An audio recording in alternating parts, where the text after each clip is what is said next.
일리노이 주 시카고 남부 지역에 위치한 졸리엣시의 주택 두 군데에서 일요일 7명이 총에 맞아 숨진 채 발견됐으며 윌 카운티에서 28세의 남성 또한 총에 맞아 사망한 가운데 해당 사건의 범인은 로미오 낸스란 남성으로 지목되었습니다. 해당 사건의 범인으로 지목된 로미오 낸스는 월요일 텍사스주 나탈리아 인근에서 미국 연방보안관과의 대치 끝에 스스로 목숨을 끊은 것으로 전해진 가운데 낸스에 의해 살해된 사람들은 그와 알고 지낸 사람들 또는 가족들인 것으로 추정되고 있습니다.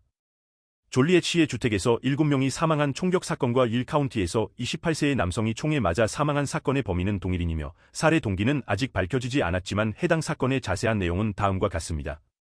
윌 카운티의 보안관실은 총상을 입은 토요시 바카레라는 남성이 병원으로 옮겨졌으나 결국 총상으로 사망했다고 밝혔습니다.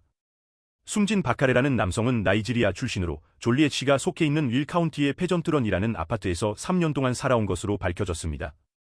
졸리엣 경찰 당국은 바카레가 7명의 또 다른 총격 피해자들과 관련이 없는 것으로 파악되고 있지만 총격범인 낸스와는 어떤 식으로든 연관돼 있는 것으로 보인다고 밝혔습니다.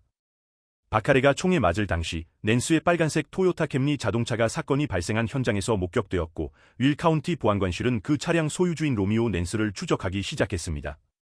바카레에 대한 총격 사건이 발생하기 약 10분 전 윌 카운티 보안관실은 졸리엣시에 있는 데이비스 스트리트 200블록에서 또 다른 총격 사건이 발생해 42세의 남성이 다리에 총을 맞는 부상을 당했지만 생명에는 지장이 없다고 밝혔습니다. 해당 사건과 관련된 영상에서 총격 피해를 당한 남성이 자동차에서 물건을 가져오는 모습이 보였으며 이때 낸스의 빨간색 토요타 캠리가 그 남성 앞에 멈춰서는 모습이 보였고 두 사람이 몇 마디 말을 교환하는가 싶더니 낸스가 그 남성에게 총격을 가한 뒤 급하게 도망가는 모습이 영상에서 보여졌습니다. 해당 사건의 용의자인 낸스의 집에 도착한 보안관 대리인들은 낸스의 집 문을 두드렸지만 아무런 응답이 없자 낸스의 집 건너편에 위치한 집으로 걸어갔고 그 집에서 총에 맞아 숨진 5구의 시신들을 발견하게 되었으며 그 집 인근에 있는 또 다른 집에서 총에 맞아 숨진 2구의 시신을 발견하게 되었습니다. 졸리엣 경찰서장인 빌 에반스는 이번에 발생한 사건은 내가 29년 동안 경찰에 몸담아 오면서 겪었던 사건들 중 가장 참혹하고 충격적인 사건이라고 기자회견을 통해 밝혔습니다. 졸리엣 경찰 당국은 일요일부터 해당 사건을 수사해 오던 윌 카운티 보안관 사무실로부터 해당 사건과 관련된 전화를 월요일 오후 12시쯤 받았다고 밝혔습니다.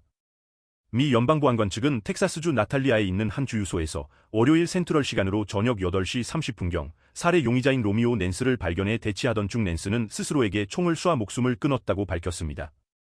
낸스는 자신이 범행을 저지른 장소로부터 약 1200마일 떨어진 곳에서 결국 사망하게 되었습니다. 윌 카운티의 보안관실은 왜 낸스가 범행을 저지른 후 텍사스주의 나탈리아로 가게 됐는지와 그가 저지른 범행 동기에 대한 수사를 진행 중에 있다고 밝혔습니다.